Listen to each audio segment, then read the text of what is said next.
Hello, hello, hello mga kananay. Dito na naman po ako. Magluluto ako ng lubi-lubi. Tapos hahaluan ko siya ng bangkulis. Gatang lubi-lubi. Niluluto ko muna itong gulay mga kananay. Tapos pag ito ay luto na, saka ko naman lulutuin yung isda para hindi siya madurog. Pangit pag durog. Kaya ito na munang gulay. Niluluto ko siya dito sa pangalawang gata. Pagkatapos, yun na namang isda. Lulutuin ko dun sa unang gata.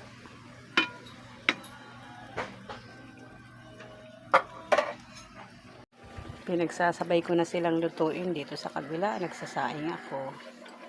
Dito sa kabila, nagugulay. Ito yung isda, mga kananay. Yung gata. May magtatrabaho kasi sa bukid, kaya ganun. Sinama ko na sa pagsaing.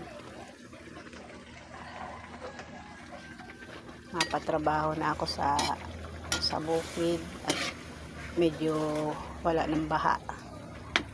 Bawas-bawas na yung tubig. Medyo hilaw pa siya. Tatakpan ko pa ito ng takip. Ngayon po, ilalagay ko na yung isda kasi paubos na yung pangalawang gata.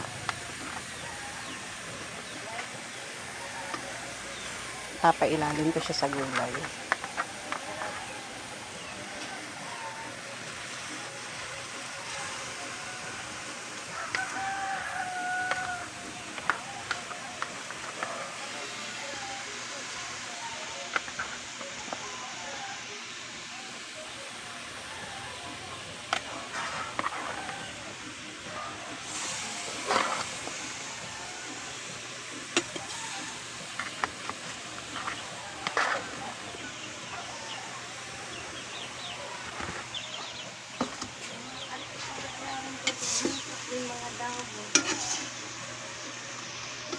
Tatakpan ko siya ng gulay.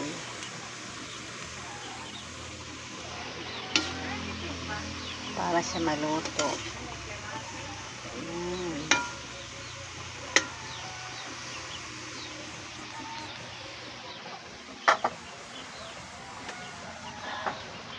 Tapos lalagay ko na ito. Init. Mainit.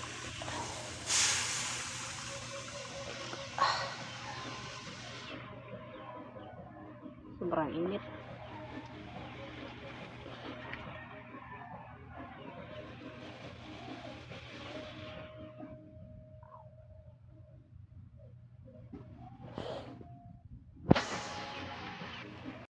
Hello, eto na po. Luto na ang aking niluluto. Okay na siya.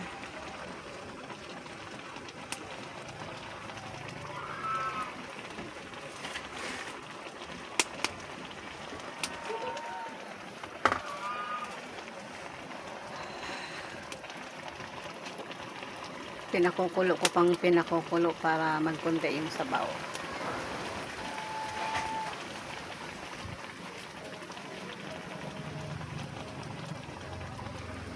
Yung sinaing ko ay okay na.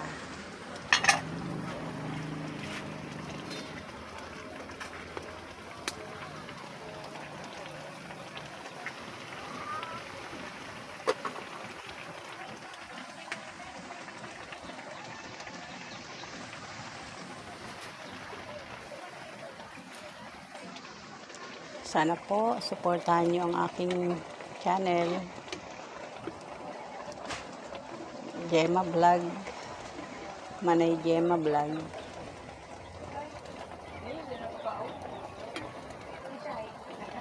Salamat po. Salamat sa nanonood, sa nagsusuporta, sa magsusubscribe. Salamat ng marami po.